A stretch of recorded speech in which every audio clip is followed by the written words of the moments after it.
Pegasus जासूसी, कृषि कानूनों और अन्य मुद्दों पर विपक्ष हंगामे के बाद संसद के दोनों सदनों की कार्यवाही दिन भर के लिए स्थगित। सूचना प्रौद्योगिकी मंत्री अश्विनी वैष्णव ने पेगासस जासूसी पर सरकार का पक्ष दोहराया। इस बारे में मीडिया की खबरों को भारतीय लोकतंत्र की छवि खराब करने का प्रयास बताया। केंद्रीय मंत्रिमंडल ने 6,322 करोड़ रुपए के प्रोत्साहन के साथ विशिष्ट इस्पात के लिए उत्पादन से जुड़ी प्रोत्साहन योजना को स्वीकृति दी। मंत्रिमंडल ने 750 करोड़ रुपए की लागत से लद्दाख में केंद्रीय विश्वविद्यालय की स्थापना को भी मंजूरी दी। राष्ट्रीय टीकाकरण अभियान के तहत अब तक 41 करोड़ 78 लाख से अधिक कोविड टीके लगाए गए। कोविड से स्वस्थ होने की दर बढ़कर 97.35% हुई। भारत ने कहा वो शांतिपूर्ण, लोकतांत्रिक और समृद्ध भविष्य की आकांक्षा पूरी करने में अफगानिस्तान की सरकार और जनता की सहायता करता है। टोक्यो कल ओलंपिक खेलों के उद्घाटन समारोह के लिए तैयार। ओलंपिक खेलों के प्रसारण के लिए आकाशवाणी, दूरदर्शन और डीडी स्पोर्ट्स चैनल ने व्यापक इंतजाम किए। और क्रिकेट में भारत और श्रीलंका के बीच तीसरा और अंतिम एक दिवसीय अंतर्राष्ट्रीय क्रिकेट मैच कल कोलंबो में। समाचार संध्या में धर्मेंद्र के साथ मैं मुकेश कुमार। देश भर में 18 वर्ष से अधिक आयु वर्ग के लिए सरकारी केंद्रों में निःशुल्क कोविड टीकाकरण अभियान जारी है। युवाओं से आग्रह है कि टीका जरूर लगवाएं और अन्य लोगों को भी इसके लिए प्रोत्साहित करें। जब तक जरूरी न हो घर से बाहर न निकलें और सुरक्षा के 3 सरल उपायों का पालन करें। मास्क लगाएं, 2 गज की सुरक्षित दूरी बनाए रखें, हाथ और चेहरा साफ रखें। कोविड संबंधी जानकारी और मार्गदर्शन के लिए राष्ट्रीय हेल्पलाइन नंबर 011-2397-8046 और 1075 पर संपर्क करें। और अब समाचार विस्तार से। पेगासस जासूसी, कृषि अधिनियम और अन्य मुद्दों पर आज संसद के दोनों सदनों में विपक्ष के हंगामे के कारण कार्यवाही में रुकावट आई। दोनों सदनों की कार्यवाही कई बार स्थगित होने के बाद दिन भर के लिए स्थगित कर दी गई। राज्यसभा में दूसरे स्थगन के बाद दोपहर बाद 2 बजे सदन की बैठक फिर शुरू होने पर इलेक्ट्रॉनिकी और सूचना प्रौद्योगिकी मंत्री अश्विनी वैष्णव ने फोन डेटा के मुद्दे पर बयान देना चाहा, लेकिन टीएमसी सदस्यों ने उन्हें बयान नहीं देने दिया। इसके बाद कांग्रेस, तृणमूल कांग्रेस, डीएमके, वाम और अन्य दलों के सदस्य पेगासस जासूसी और कृषि कानूनों सहित विभिन्न मुद्दों पर विरोध प्रदर्शन करने लगे। वाईएसआर कांग्रेस के सदस्य आंध्र प्रदेश के लिए विशेष दर्जे की मांग कर रहे थे। लोकसभा में भी सदन की कार्यवाही कई बार स्थगित किए जाने के बाद दिन भर के लिए स्थगित कर दी गई। 3 बार कार्यवाही स्थगित किए जाने के बाद शाम 4 बजे जब सदन की कार्यवाही फिर शुरू हुई तो कांग्रेस, तृणमूल कांग्रेस, डीएमके, राष्ट्रवादी कांग्रेस पार्टी, वाम और अन्य दलों के सदस्य फिर से सदन के बीचों बीच आ गए और जासूसी, कृषि अधिनियम तथा अन्य मुद्दों पर नारेबाजी करने लगे। वाईएसआर कांग्रेस के सदस्य आंध्र प्रदेश को विशेष राज्य का दर्जा देने की मांग कर रहे थे। इससे पहले सदन की कार्यवाही कई बार स्थगित किए जाने के बाद दोपहर 12 बजे शुरू हुई तो शोर शराबे के बीच अंतर्देशीय पोत विधेयक 2021 और अनिवार्य रक्षा सेवा विधेयक 2021 को सदन में पेश किया गया। सुबह सदन की कार्यवाही शुरू होते ही कांग्रेस, तृणमूल कांग्रेस, डीएमके, राष्ट्रवादी कांग्रेस पार्टी, वाम और अन्य दलों के सदस्य इन्हीं मुद्दों को लेकर सदन के बीचों बीच आ गए। विपक्षी सदस्यों ने मुद्दों पर स्थगन प्रस्ताव दिया था। शोर शराबे के बीच अध्यक्ष ओम बिरला ने प्रश्नकाल चलाने की कोशिश की। उन्होंने उत्तेजित सदस्यों से बार बार आग्रह किया कि वे अपनी सीटों पर वापस जाएं और सदन को चलने दें, लेकिन विपक्षी सदस्यों ने नारेबाजी जारी रखी, जिससे सदन की कार्यवाही दोपहर 12 बजे तक के लिए स्थगित कर दी गई।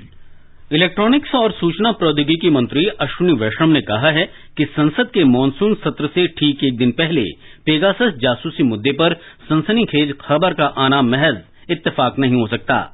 उन्होंने कहा कि इस महीने की 18 तारीख को एक वेब पोर्टल की यह खबर भारतीय लोकतंत्र और प्रतिष्ठित संस्थानों की छवि खराब करने का प्रयास है। श्री अश्विनी वैष्णव ने राज्यसभा में शोर शराबे के बीच दिए बयान में कहा कि व्हाट्सएप पर भी पेगासस के इस्तेमाल के बारे में भी ऐसा ही दावा किया गया था। उन्होंने कहा कि इन खबरों का कोई आधार नहीं है और उच्चतम न्यायालय सहित सभी ने इन्हें खारिज कर दिया है। भारतीय जनता पार्टी ने पेगासस जासूसी मुद्दे को लेकर संसद के कामकाज में रुकावट डालने के लिए विपक्ष की आलोचना की है। विदेश राज्य मंत्री मीनाक्षी लेखी ने नई दिल्ली में संवाददाताओं से बातचीत में कहा कि जासूसी मामले में 10 देशों का नाम आया है, लेकिन अन्य देशों में विपक्ष की प्रतिक्रिया भारत के विपक्षी दलों की तरह नहीं है। उन्होंने कहा कि इस तरह की खबरें भारतीय संस्थानों की छवि खराब करने और डाटा सुरक्षा संबंधी कानून को रोकने के लिए फैलाई जा रही हैं। Data protection is going to become the law of the land, and this is directly connected with that. This is to undermine the Indian institutions that these kind of stories are floated. This is to desensitize public on the credibility of the structures when rights of Indians and democratic structure is involved, and to malign the image of country that these acts are depended upon by the opposition. सुश्री लेखी ने आरोप लगाया कि विपक्ष, विशेषकर तृणमूल कांग्रेस और कांग्रेस, देश की प्रतिष्ठा को नुकसान पहुंचाने के लिए ऐसा कर रही हैं। उन्होंने कहा कि संसद में मंत्री के बयान दिए जाने के दौरान उनसे कागजात छीनने जैसी घटना देश के लोकतंत्र में इससे पहले कभी नहीं हुई। कृषि और किसान कल्याण मंत्री नरेंद्र सिंह तोमर ने फिर दोहराया है कि तीनों कृषि अधिनियम किसानों के लिए लाभकारी और हित में हैं। संसद से बाहर पत्रकारों से बातचीत में श्री तोमर ने कहा कि सरकार ने इन कानूनों के संबंध में किसान संगठनों से बातचीत की थी। सारा देश इस बात का साक्षी है, किसानों के हित में है, किसानों के लिए लाभप्रद हैं, किसानों को विकल्प उपलब्ध कराने वाले हैं, उनकी आमदनी में बढ़ोतरी करने वाले हैं, उन्हें कानूनी शिकंजों से मुक्त करने वाले हैं। हमने तो पहले भी इस बात को कहा था कि कुल मिला के जो सरकार से बातचीत हुई है उसके आगे अगर उनका कोई प्रस्ताव है तो प्रस्ताव लेकर आएंगे तो हम चर्चा करेंगे। Facebook, Google, Twitter, LinkedIn, WhatsApp और अन्य प्रमुख सोशल मीडिया प्लेटफॉर्म SSMI ने नए IT दिशा निर्देशों और डिजिटल मीडिया आचार संहिता का पालन करते हुए भारत में मुख्य अनुपालन अधिकारी, नोडल संपर्क अधिकारी और स्थानीय शिकायत निवारण अधिकारी नियुक्त कर दिए हैं। उन्होंने नए नियमों के तहत अनिवार्य रूप से मासिक अनुपालन रिपोर्ट प्रकाशित करना भी शुरू कर दिया है। ये जानकारी आज राज्यसभा में इलेक्ट्रॉनिकी और सूचना प्रौद्योगिकी राज्य मंत्री राजीव चंद्रशेखर ने एक प्रश्न के लिखित उत्तर में दी। सरकार ने स्पष्ट किया है कि कोविड महामारी के कारण रोक दी गई सांसद स्थानीय क्षेत्र विकास योजना को फिर से शुरू करने का कोई प्रस्ताव नहीं है। इस योजना को पिछले वर्ष अप्रैल में 2 साल के लिए रोक दिया गया था। राज्यसभा में एक प्रश्न के उत्तर में आयोजना मंत्री राव इंद्रजीत सिंह ने बताया कि महामारी के कारण उत्पन्न स्थिति से निपटने के लिए इस योजना को रोकने के अलावा सांसदों के वेतन में 30% की कटौती भी की गई है। श्री सिंह ने यह भी बताया इससे बची राशि का इस्तेमाल स्वास्थ्य बुनियादी ढांचे में सुधार, प्रधानमंत्री गरीब कल्याण अन्न योजना के तहत निःशुल्क राशन और निःशुल्क टीकाकरण के लिए किया गया है। ये समाचार हमारी वेबसाइट newsonair.com/hindi और हमारे mobile app news on AIR पर भी उपलब्ध हैं। चलो मिलकर एक शुरुआत करें, चलो एक फैसला आज करें, मास्क नहीं तो टोकेंगे, कोरोना को रोकेंगे, चलो एक इरादा करते हैं, चलो खुद से वादा करते हैं, मास्क नहीं तो टोकेंगे, कोरोना को रोकेंगे। समाचार संध्या में आपका फिर स्वागत है। केंद्रीय मंत्रिमंडल ने देश में उन्नत किस्म के इस्पात उत्पादन को बढ़ावा देने के लिए उत्पादन आधारित प्रोत्साहन योजना को मंजूरी दे दी है। नई दिल्ली में कैबिनेट की बैठक के बाद सूचना और प्रसारण मंत्री अनुराग ठाकुर ने कहा कि देश में इस किस्म के इस्पात बनाने वाली कोई भी कंपनी इस योजना का लाभ ले सकती है। Speciality steel production link incentive scheme के अंतर्गत लाकर इसको 6,322 करोड़ रुपए की आज मंजूरी दी गई है। इससे मैन्युफैक्चरिंग को बल मिलेगा, आयात कम होंगे, 5,25,000 रोजगार के अवसर उत्पन्न होंगे, 68,000 सीधे तौर पर होंगे। और यही नहीं, जहां इंपोर्ट कम होने के साथ साथ एंड टू एंड मैन्युफैक्चरिंग को भी इससे बल मिलेगा। कुल मिलाकर 39,625 करोड़ रुपए का निवेश आकर्षित होगा। किसी भी एक कंपनी समूह के लिए एक वर्ष में 200 करोड़ रुपए से अधिक इंसेंटिव नहीं दिया जाएगा और लगभग अगले 5 वर्षों में 2.5 लाख करोड़ से ज्यादा का इसमें उत्पादन हो पाएगा। न केवल इससे देश की आपूर्ति होगी बल्कि निर्यात करने के भी अवसर मिलेंगे। मंत्रिमंडल ने लद्दाख में 750 करोड़ रुपए की लागत से केंद्रीय विश्वविद्यालय की स्थापना को भी मंजूरी दे दी है। प्रधानमंत्री नरेंद्र मोदी ने पिछले वर्ष स्वतंत्रता दिवस पर संबोधन में केंद्रीय विश्वविद्यालय की स्थापना का वायदा किया था। श्री ठाकुर ने बताया कि इसके लिए केंद्रीय विश्वविद्यालय अधिनियम 2009 में संशोधन के लिए विधेयक लाया जाएगा। केंद्र शासित प्रदेश लद्दाख में 750 करोड़ रुपए की लागत से सेंट्रल यूनिवर्सिटी की स्थापना की जाएगी और इसकी स्थापना से जहां एक और उच्च शिक्षा के क्षेत्र में क्षेत्रीय असंतुलन को दूर करने का प्रयास होगा, क्षेत्र में बौद्धिक विकास को सहायता मिलेगी और इसके साथ साथ लद्दाख में सेंट्रल यूनिवर्सिटी की स्थापना से उच्च शिक्षा का प्रचार प्रसार होगा, छात्रों को शिक्षा के अधिक अवसर मिलेंगे। ये सेंट्रल यूनिवर्सिटी वहां पर अन्य शिक्षण संस्थानों के लिए भी एक मॉडल का कार्य करेगी, वहां उच्च शिक्षा की क्वालिटी में सुधार होगा। इससे लद्दाख क्षेत्र के सर्वांगीण विकास में भी सहायता मिलेगी। मंत्रिमंडल ने लद्दाख के लिए एकीकृत बहुउद्देशीय बुनियादी ढांचा विकास निगम की स्थापना को मंजूरी दी। इस निगम के लिए प्रबंध निदेशक के एक पद को भी सृजित करने की स्वीकृति दी गई। वर्तमान में नवगठित केंद्र शासित प्रदेश लद्दाख में इस प्रकार का कोई संगठन नहीं है। इस निगम की स्थापना से कई प्रकार की विकास गतिविधियों को बढ़ावा मिलेगा, जिससे कई लोगों को रोजगार भी मिलेगा। ये निगम उद्योगों, पर्यटन, परिवहन और स्थानीय उत्पादों तथा हस्तशिल्प की वस्तुओं के विपणन के लिए कार्य करेगा। प्रधानमंत्री नरेंद्र मोदी ने ट्वीट कर कहा है कि मंत्रिमंडल के आज के फैसले से लद्दाख का चहुमुखी विकास सुनिश्चित होगा और वहां के युवाओं के लिए विभिन्न अवसर उपलब्ध हो सकेंगे। भारतीय उद्योग परिसंघ CII ने विशेष किस्म के इस्पात के लिए उत्पादन आधारित प्रोत्साहन योजना शुरू करने के सरकार के फैसले का स्वागत किया है। CII के अध्यक्ष TV नरेंद्रन ने कहा है कि इससे उच्च गुणवत्ता वाले इस्पात उत्पादन के क्षेत्र में निवेश बढ़ेगा। घरेलू इस्पात कंपनियां वैश्विक स्तर पर अधिक प्रतिस्पर्धी बन सकेंगी।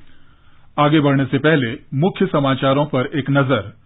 पेगासस जासूसी, कृषि कानूनों और अन्य मुद्दों पर विपक्ष के हंगामे के बाद संसद के दोनों सदनों की कार्यवाही दिन भर के लिए स्थगित। सूचना प्रौद्योगिकी मंत्री अश्विनी वैष्णव ने पेगासस जासूसी पर सरकार का पक्ष दोहराया। इस बारे में मीडिया की खबरों को भारतीय लोकतंत्र की छवि खराब करने का प्रयास बताया। केंद्रीय मंत्रिमंडल ने 6,322 करोड़ रुपए के प्रोत्साहन के साथ विशिष्ट इस्पात के लिए उत्पादन से जुड़ी प्रोत्साहन योजना को स्वीकृति दी। मंत्रिमंडल ने 750 करोड़ रुपए की लागत से लद्दाख में केंद्रीय विश्वविद्यालय की स्थापना को भी मंजूरी दी। राष्ट्रीय टीकाकरण अभियान के तहत अब तक 41 करोड़ 78 लाख से अधिक कोविड टीके लगाए गए। कोविड से स्वस्थ होने की राष्ट्रीय दर बढ़कर 97.35% पर पहुंची। भारत ने कहा वह शांतिपूर्ण, लोकतांत्रिक और समृद्ध भविष्य की आकांक्षा पूरी करने में अफगानिस्तान की सरकार और जनता की सहायता करता है। टोक्यो कल ओलंपिक खेलों के उद्घाटन समारोह के लिए तैयार। ओलंपिक खेलों के प्रसारण के लिए आकाशवाणी, दूरदर्शन और डीडी स्पोर्ट्स चैनल ने व्यापक इंतजाम किए। और क्रिकेट में भारत और श्रीलंका के बीच तीसरा और अंतिम एकदिवसीय अंतर्राष्ट्रीय क्रिकेट मैच कल कोलंबो में। राष्ट्रव्यापी कोविड टीकाकरण अभियान के तहत अब तक 41 करोड़ 78 लाख से अधिक कोविड टीके लगाए जा चुके हैं। पिछले 24 घंटे में 22,77,000 से अधिक टीके लगाए गए। स्वास्थ्य मंत्रालय ने कहा है कि कल 41,393 लोगों में कोरोना संक्रमण की पुष्टि हुई। इस समय 4,09,394 मरीजों का उपचार चल रहा है, जो कुल संक्रमित लोगों का 1.31% है। कल 38,652 से अधिक मरीज कोरोना संक्रमण से मुक्त हुए। संक्रमण से ठीक होने की दर 97.35% हो गई है। अब तक 3 करोड़ 4,29,000 से अधिक मरीज स्वस्थ हो चुके हैं। विदेश मंत्रालय ने आज कहा कि देश में टीकाकरण अभियान तेज गति से चल रहा है। विदेश मंत्रालय के प्रवक्ता अरिंदम बागची ने पत्रकारों से कहा कि देश में टीकों की उपलब्धता बढ़ाने के लिए भारत विदेशों से आयात करने का भी प्रयास कर रहा है। देश में बने कोविड टीके कोवैक्सीन को विश्व स्वास्थ्य संगठन से मंजूरी मिलने के बारे में श्री बागची ने कहा कि कोवैक्सीन बनाने वाली कंपनी भारत बायोटेक ने सभी जरूरी दस्तावेजों के साथ विश्व स्वास्थ्य संगठन में इसके लिए आवेदन कर दिया है। श्री बागची ने कहा कि यूरोपीय संघ के आधे से ज्यादा सदस्य देश कोविशील्ड को मंजूरी दे चुके हैं। उन्होंने कहा कि भारत कोविड के कारण अंतर्राष्ट्रीय यात्रा प्रतिबंधों में ढील के लिए भी कई देशों के साथ संपर्क में है। श्री बागची ने कहा कि कोविड के बाद के समय में अर्थव्यवस्था को सुधारने के लिए ये बहुत जरूरी है। उन्होंने आशा व्यक्त की कि भारत के साथ ही कई और देश भी इस दिशा में प्रयास करेंगे। मध्य प्रदेश में अब तक 2.5 करोड़ से अधिक कोविड टीके लगाए जा चुके हैं। हमारी संवाददाता ने बताया है कि राज्य में कल से गर्भवती महिलाओं को कोविड टीके लगाए जाएंगे। प्रदेश में गर्भवती माताओं का टीकाकरण 23 जुलाई से शुरू होगा। प्रदेश के सभी शासकीय मेडिकल कॉलेज, समस्त जिला चिकित्सालय, सिविल अस्पताल और सामुदायिक स्वास्थ्य केंद्र पर गर्भवती माताओं का सुबह 9 बजे से शाम 4 बजे तक टीकाकरण किया जाएगा। गर्भवती माताओं के टीकाकरण केंद्रों पर सभी अतिरिक्त व्यवस्थाएं रहेंगी। वहीं राज्य में कल 15 नए मामले सामने आए हैं, जबकि 20 रोगी संक्रमण से स्वस्थ हुए हैं। पॉजिटिविटी दर घटकर 0.01% हो गया है। राज्य में कल 76,000 से अधिक परीक्षण किए गए हैं। पूजा पी वर्धन, आकाशवाणी समाचार, भोपाल। आकाशवाणी का समाचार सेवा प्रभाग कोरोना जागरूकता श्रृंखला के अंतर्गत हिंदी और अंग्रेजी में विशेष फोन इन कार्यक्रम प्रसारित कर रहा है। कल इस कार्यक्रम में लखनऊ के किंग जॉर्ज चिकित्सा विश्वविद्यालय के डॉक्टर एसएन कुरील ने कोरोना की संभावित तीसरी लहर के बारे में बताया। जो हमारी एडल्ट पॉपुलेशन है उसका अगर हम 70% भी वैक्सीनेट कर ले गए दिसंबर से पहले तो कोरोना की तीसरी लहर को डेफिनेटली रोका जा सकता। और यही नहीं, वैक्सीनेशन लेने के बाद भी जो बच्चों को घर पे कोविड अप्रोप्रिएट बिहेवियर की ट्रेनिंग देनी पड़ेगी। कुछ दिनों में ही जल्दी बच्चों के लिए सुरक्षित वैक्सीन भी आ जाएगी और तब सारे बच्चों को वैक्सीनेट करना ही एक अच्छा विकल्प होगा। आकाशवाणी का समाचार सेवा प्रभाग कोरोना जागरूकता श्रृंखला के अंतर्गत हिंदी और अंग्रेजी में विशेष फोन इन कार्यक्रम प्रसारित करेगा। ये कार्यक्रम आज रात 9:30 बजे से FM गोल्ड और अतिरिक्त मीटरों पर सुना जा सकता है। भोपाल के अखिल भारतीय आयुर्विज्ञान संस्थान के निदेशक डॉक्टर सरमन सिंह चर्चा में भाग लेंगे।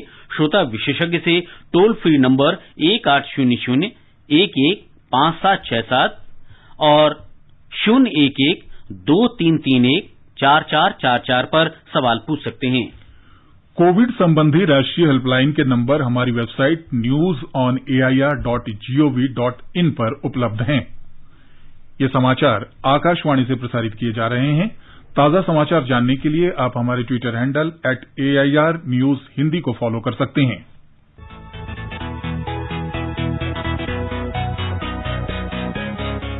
दुनिया रंग बिरंगी, खट्टे मीठे रसीले समाचारों का सतरंगी खजाना आकाशवाणी पर। खबरें होंगी हटकर, जानेंगे कुछ अलग, हंसेंगे खुलकर, करेंगे सजग। सुनना न भूलें सोमवार और मंगलवार 8 सवेरे तथा शनिवार और रविवार कार्यक्रम परिक्रमा में। ये आकाशवाणी है। विदेश मंत्रालय ने कहा है कि भारत अफगानिस्तान में शांति, लोकतंत्र और समृद्ध भविष्य के लिए वहां की सरकार और लोगों की आकांक्षाओं की पूर्ति में पूरा सहयोग करता है। मंत्रालय के प्रवक्ता अरिंदम बागची ने संवाददाता सम्मेलन में कहा कि भारत और अफगानिस्तान के द्विपक्षीय संबंध अक्टूबर 2011 में हस्ताक्षरित रणनीतिक भागीदारी समझौते से निर्देशित हैं। उन्होंने कहा कि विदेश मंत्री डॉक्टर एस जयशंकर ने जिनेवा में हुए अफगानिस्तान सम्मेलन 2020 में अफगानिस्तान में विकास के प्रति भारत की दीर्घकालिक प्रतिबद्धता पर जोर दिया था। पाकिस्तान में अफगान राजनयिक की पुत्री के अपहरण के संबंध में पूछे गए सवाल के जवाब में अरिंदम बागची ने कहा कि ये एक दुखद घटना है। This is of course a very shocking incident. It involves two other countries, that's Afghanistan and Pakistan, and usually we would not comment on it. However, since the Interior Minister of Pakistan has dragged India into it, I would only like to say that even by their standards, Pakistan's denial of the victim's account is stooping to a new low. As regards the security of the Indian High Commission and our personnel in Pakistan, I would not like to get into specific security-related measures. विदेश सचिव हर्षवर्धन श्रृंगला कल Britain की 2 दिवसीय सरकारी यात्रा पर रवाना हो रहे हैं। ब्रिटेन और भारत के बीच हाल में आयोजित वर्चुअल शिखर बैठक में महत्वाकांक्षी रोडमैप 2030 पर सहमति जताई गई थी। इसका उद्देश्य द्विपक्षीय संबंध और रणनीतिक साझेदारी को और मजबूत बनाना है। अपनी ब्रिटेन यात्रा के दौरान विदेश सचिव इस रोडमैप के परिप्रेक्ष्य में दोनों देशों के बीच संबंधों को और बेहतर बनाने के लिए ब्रिटेन के विदेश सचिव के साथ इनकी व्यापक समीक्षा करेंगे।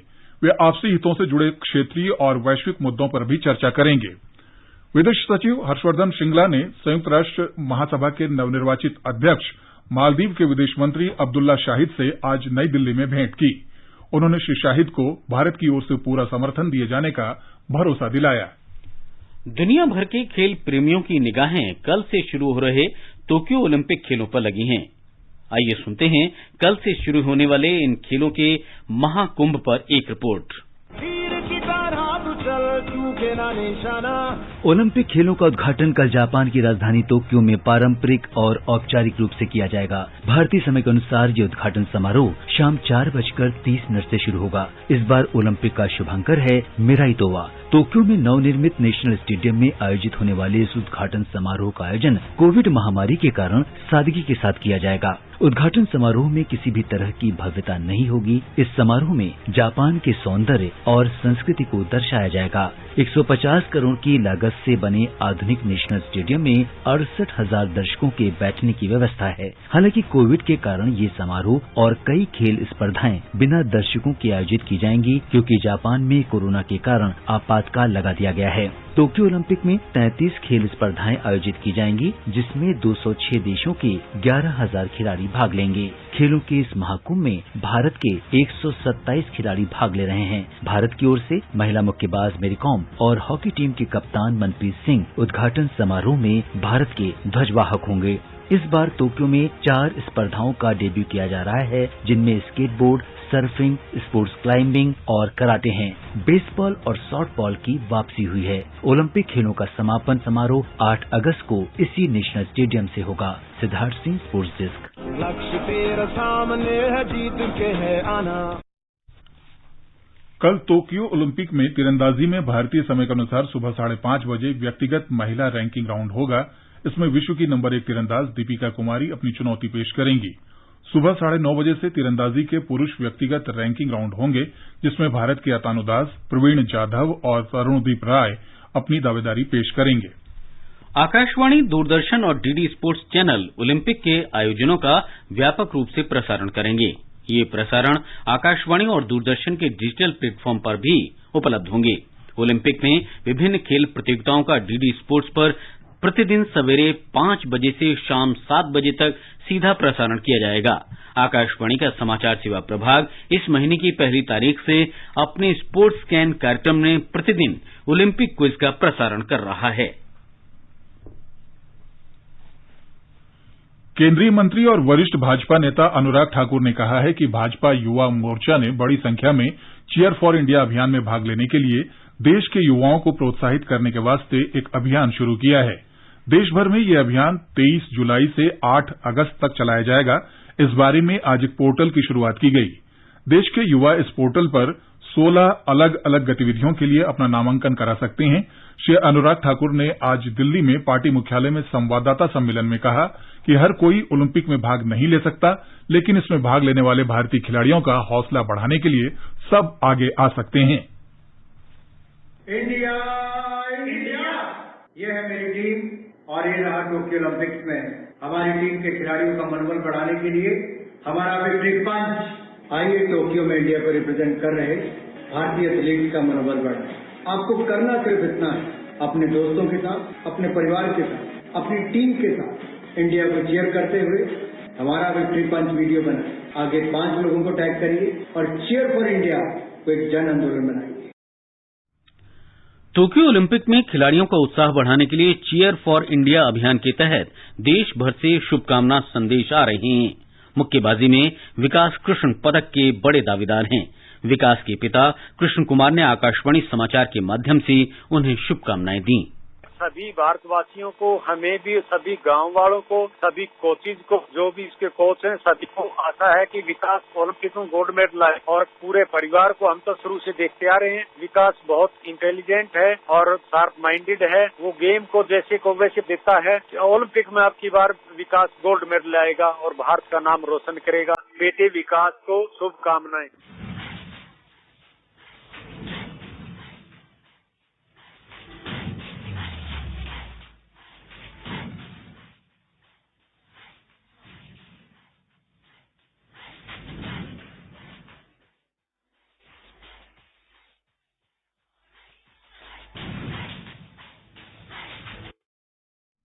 आकाशवाणी समाचार के ओलंपिक क्विज में देश के कोने कोने से श्रोता हिस्सा ले रहे हैं।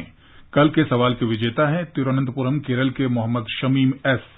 शमीम को आकाशवाणी समाचार की पूरी टीम की ओर से ढेर सारी बधाई।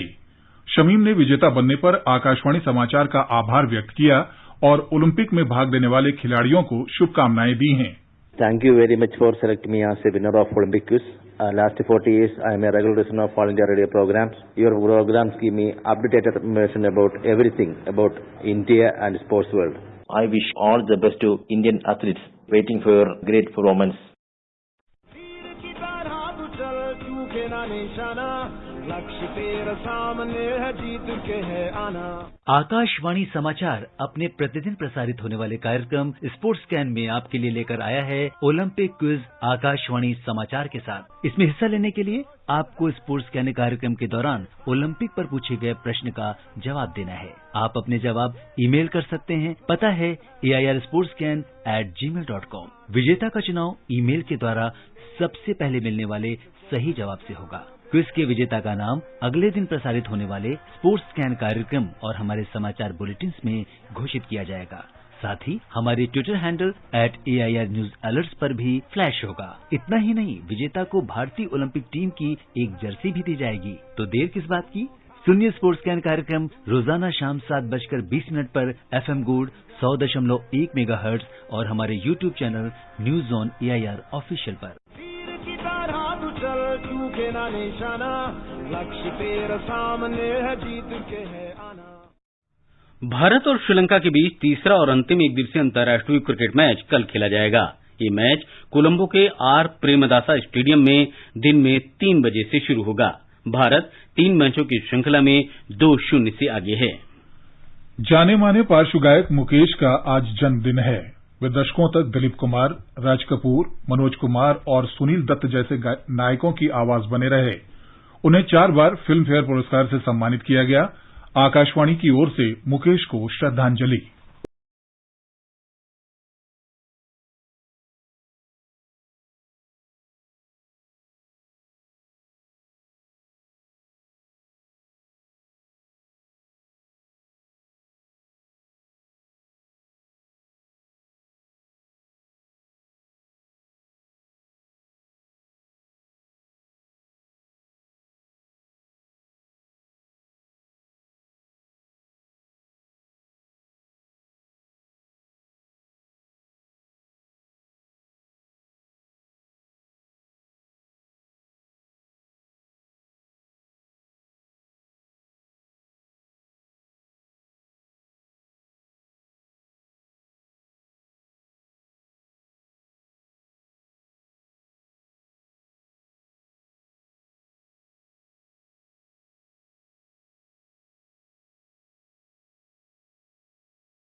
अंत में मुख्य समाचार एक बार फिर।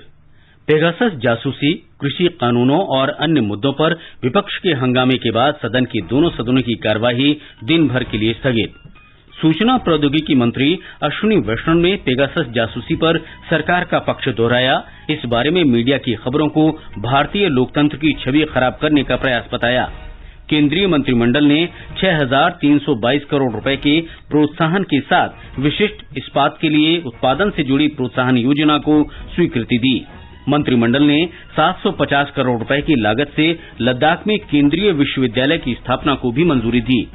राष्ट्रीय टीकाकरण अभियान के तहत अब तक 41 करोड़ 78 लाख से अधिक कोविड टीके लगाए गए। कोविड से स्वस्थ होने की राष्ट्रीय दर बढ़कर 97.35% हुई। भारत ने कहा कि वो शांतिपूर्ण, लोकतांत्रिक और समृद्ध भविष्य की आकांक्षा पूरी करने में अफगानिस्तान की सरकार और जनता की सहायता करता है। टोक्यो कल ओलंपिक खेलों के उद्घाटन समारोह के लिए तैयार। ओलंपिक खेलों के प्रसारण के लिए आकाशवाणी, दूरदर्शन और डीडी स्पोर्ट्स चैनल से व्यापक इंतजाम किए। इसके साथ ही समाचार संध्या का ये अंक समाप्त हुआ। नमस्कार।